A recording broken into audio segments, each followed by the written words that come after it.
it's a red light district. A lot of beautiful girls. Scam people can continue like at a hotel. Massage place.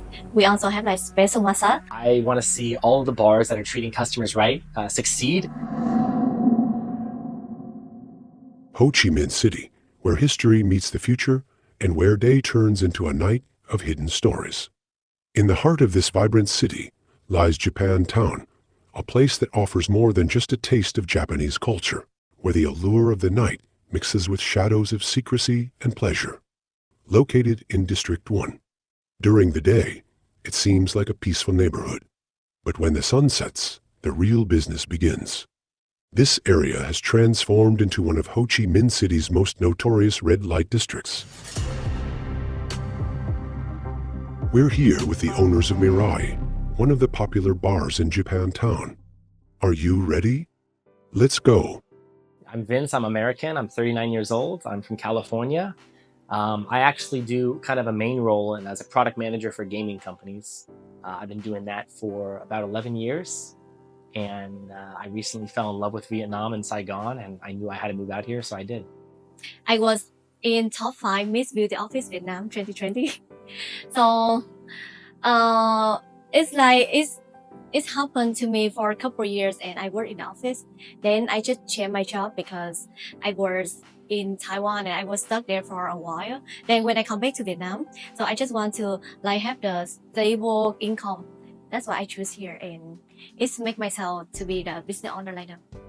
So for this business, of this kind of bar or people business, if you will, I got into it very recently, only 7 months ago or so.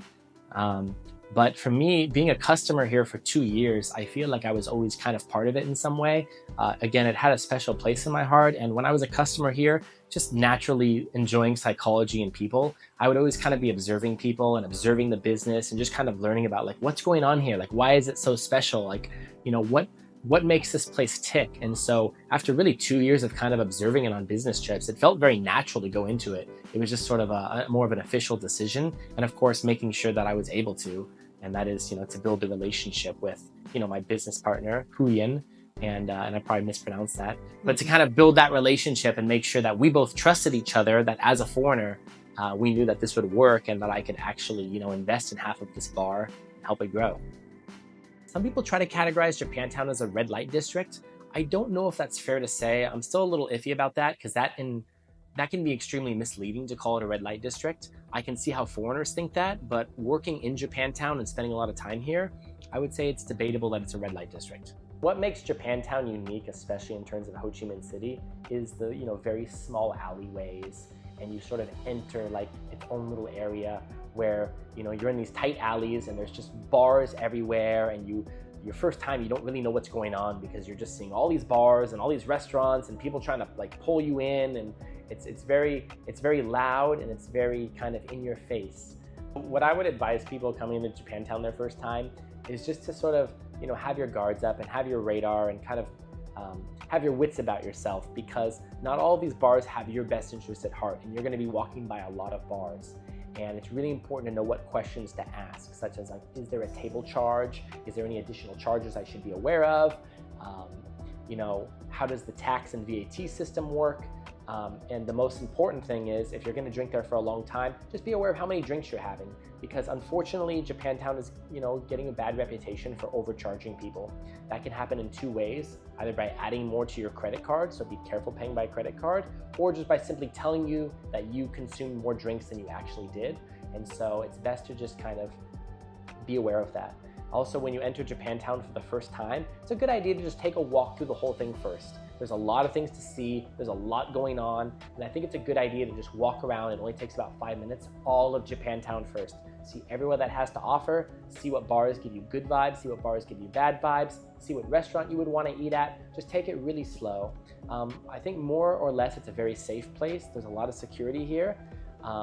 But it's really important to just know that, you know, the area can get a little bit of a bad reputation and attempt to scam people sometimes. And, you know, you don't want everybody to be a victim of that. So, you know, just be smart when you're in Japantown and stay safe. For the people who first come to Japantown, I don't want to say bad thing, but I always tell them like, okay, anywhere you go, even like not in Japantown or all the bar area, they always need to be clear about the price first. They can negotiate it. They can bargain about the price first. It's okay. It doesn't matter about that because we already know how to treat people, and then everything clear at the beginning is much better than when the bill come up and everything is mixed up. So Thailand, in my opinion, is a lot different than Japantown. So they're both similar in the sense that you've got these beautiful girls standing outside the bars, and if you take that at the surface level, it seems the same, but you realize that it's actually a lot different. In Thailand, most of the bars, part of their business model actually includes sexual activity and also taking girls home, for example. Japantown, that's not really part of any business model or any transparent business model for bars, I should say. So, you go to these bars and you see many beautiful girls outside the bars, and if you've been to Thailand, you might think it's similar, but actually the buck sort of ends in terms of drinking. That's really the main premise here. And a lot of foreigners get mistaken and think they're being scammed because they see beautiful girls and they buy them drinks and then ... They expect the night's going to continue like at a hotel, and they're very disappointed when it doesn't go that way. But I actually don't consider it a scam. I try to be very transparent with the customers at Mirai and tell them, look, I know Japantown seems like it's kind of a red light district and there's a lot of beautiful girls and it seems like there might be more things happening, but truly the business model here is just to drink and have a good time drinking and have companionship. You'd have to get the girls' private contacts on their own to then see what develops after that. And most of the time it's going to be organic, like taking them to dinner, and it can lead to anything, of course. But I think that's the most important thing, is that it's not part of the business model in Japantown, but it is part of the business model in many of the Thailand bars, which is why they actually have in Thailand a take-home fee or a bar fee, for example. And that's just not a thing here, at least for Mirai and many of the bars in Japantown. So Japantown is a bit different than both Bui Vien and Pasteur Street, in my opinion. Pasteur Street seems to have a lot less karaoke rooms, and karaoke is very popular in Japan from what I understand. And so I feel like Pasteur Street is more geared towards Western audiences, in that they have pool tables and dartboards. Pasteur Street also is more, I would say, sort of intimate at first. Pasteur Street has almost all male bartenders serving, and that's because the role of the female at Pasteur Street is just to sit with the customer immediately. So at Japantown, for example, when you go into a bar, a lot of the times, but not always, the girl will stand across the bar from you and be your bartender and kind of hostess at first. While at Pasteur Street, it's not uncommon for the girl to sit right next to you or even on your lap almost immediately. So that's something that's different about Pasteur Street and Japantown. Pasteur Street's also public sidewalks and just a public area, so you can technically video record and stuff like that, and I don't know if there's any allocated security. While Japantown, I don't know the exact dynamics. It's its own zone, it has its own security, it has its own rules. And so it can be maybe a bit more safe in that regard because you are in a zone with, security and cameras everywhere. There's cameras in every foot of Japantown, so you know.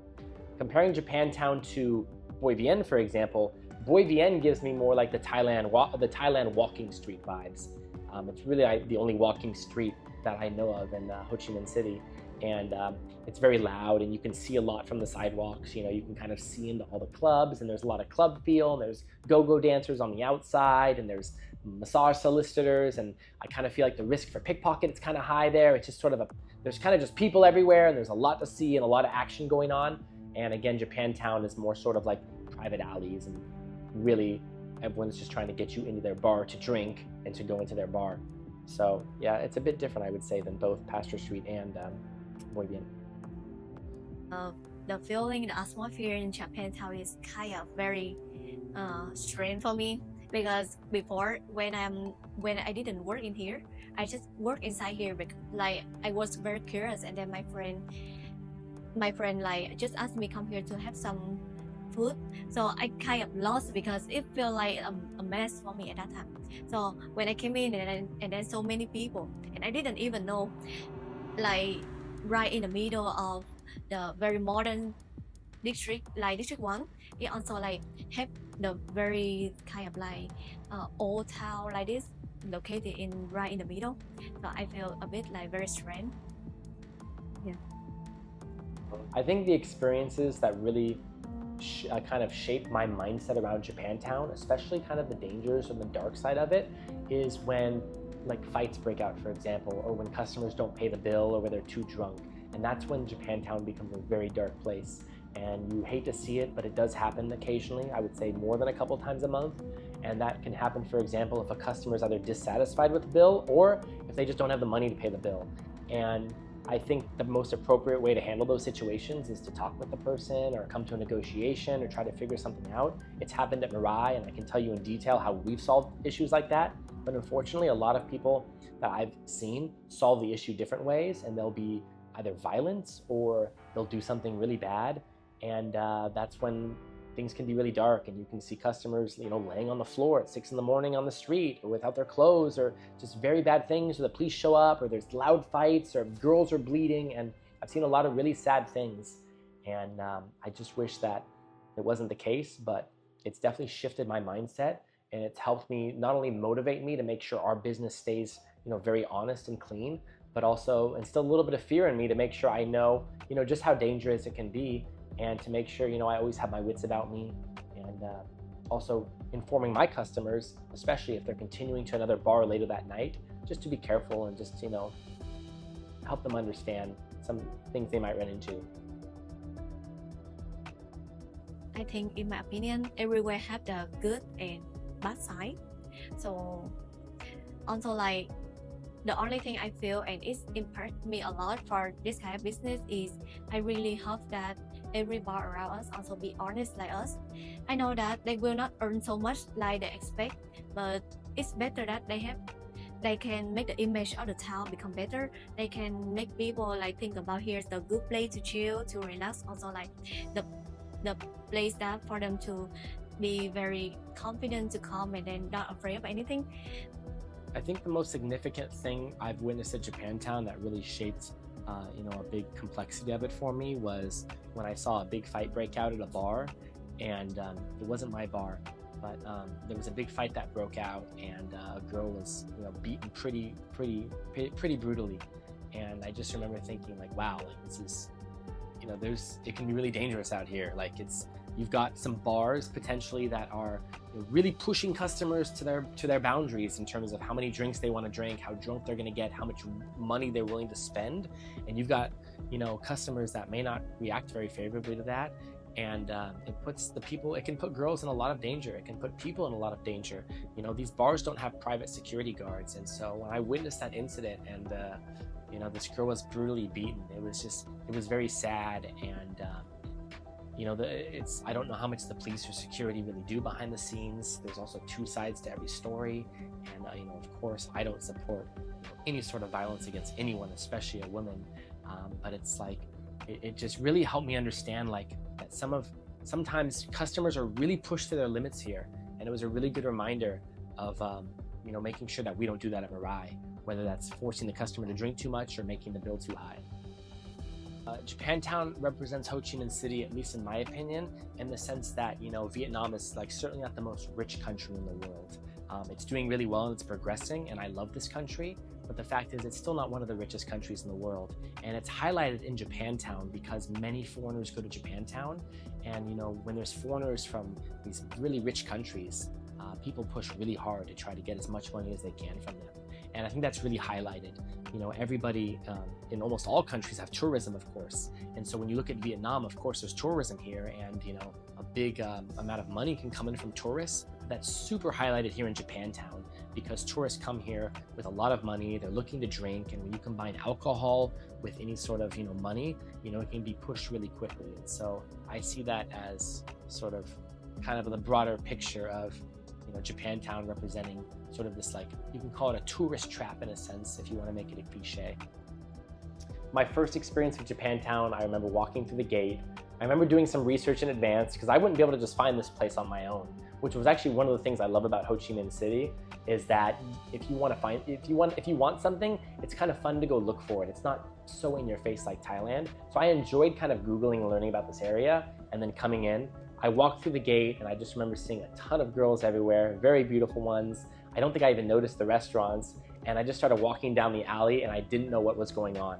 At this time, I had never been to Asia. This was my first time in Asia. I had never been to Thailand. I truly had no clue what was going on, and I was just walking in shock. Girls were talking to me. They were trying to grab me. They were saying, "Hello, sir, grab a beer," and I really didn't know what to do. I was sort of paralyzed as I'm walking by. And I get about halfway through the first alley, and I don't even know the name of the bar, which I do now because that's the story. And this beautiful girl turns and says, "Are you looking for something?" And I said, "I don't really know. I don't really know what this is or what I'm looking for." And she just smiled and said, "Do you want to come inside my bar and have a drink?" And it just seemed very authentic. It seemed very genuine. And I thought, yeah, why not? And that was actually Sora, as we call her, Sky, at Mirai Bar. And so it was really cool that my first experience in Japantown, I had this amazing girl who spoke English invite me into her bar. And we went to the back counter, and because the front counter was full, it was a very popular bar, it still is. And we had a drink together, or I think even a few drinks, and listened to some jazz music, and everything was very relaxing, and it was really cool. And then I was like, wow, that was a great experience. This place is really cool. And I went to about 15 other bars over the course of the next 2 weeks and didn't have a great experience at most of them. But I'll never forget the very first time, because it was really special, and it truly comes full circle about how my first time was also the first time I came to Mirai, and I think it was destiny. So Mirai Bar is a really special place, especially to me. I came out here on many business trips because I used to work for a tech company out here, and Mirai was sort of a safe place for me. It was a place where I always felt very comfortable. I was never cheated. I always got to play games and meet a lot of friends, and I would usually start and end my night at Mirai, where I would come to Mirai, have a drink, and then I would usually go around and kind of see what else is going on and get into some fun, and then kind of at the end of the night want to go back and see my friends here again and have one more drink. And I was just always taken care of here. It had a very special place to me from the moment I came in. Just so everyone knows, at Mirai, we have a downstairs. We have 2 counters. So we have a front counter and a back counter. Both of those are always available to drink at and sit at. We also have 3 karaoke rooms upstairs, and those can be a lot of fun, whether you're by yourself or you want to have a party, for example. And those are great because they're a flat rate. You can drink as much as you want. It's sort of an unlimited alcohol package in 2 hours. You get your choice of like, a bartender or a companion to kind of sit with you and serve you for the night. And so we have a lot of options here, and I always tell customers, tell us what you want and how we can facilitate your needs, because we want to see if we can make that work, whether it's the choice of music, whether it's the choice of games you're playing, whether it's the type of bartender you have, how many you have. We have many guys that come in and they just want to sit by themselves and have a really quiet girl and just drink a drink and listen to music and not be bothered. And that's totally okay for us. We have some guys that come in and they want to have 3 bartenders and be drinking tequila with all of them all night and see how drunk they can get those girls. And that's also fine. And so we want to make sure we know what you need and we can help facilitate that here so that, you're comfortable, you're happy, you leave with a good experience. I mean, the most meaningful interaction I've had in Japantown is obviously and clearly with my business partner, who I met the first time, who invited me in. And that's been a lasting now business relationship and solid friendship that we've had for going on 2 years now. And so that has changed my life. I mean, don't forget, I was just a guy living in Los Angeles the last 5 years, and decided to take a big leap out here to Ho Chi Minh City because in Saigon, however you want to call it, because I love the city that much. I love this bar that much. I have a great friendship with my business partner and friend. And so that was probably the most meaningful connection I have. But I've also made some other friendships around here as well. And I think that's really important.